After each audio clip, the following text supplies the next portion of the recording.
Okay guys, saya dapat sudah phone holder yang betul-betul fit dengan Pro 2 Asia. Yang ni phone holder daripada Mount Pro. Tidak ganggu outlet aircon. Okay, ini dia. Saya sudah pasang guys. Kedudukan dia berada di tengah. Okay, di tengah antara dengan dia punya double signal. Dan dia ni nampak dia ada spring guys. Okay, dia ada spring. Kalau kita letak phone memang sangat mudah. Dan dia terus grip. Okay, nampak dia terus grip, dia tidak akan jatuh.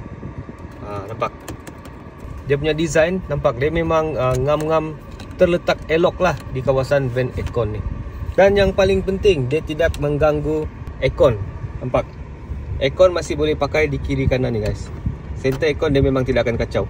Dan yang menarik juga, dia tidak akan mengganggu display di atas ni. Okay, boleh nampak ini kan saya punya Android player.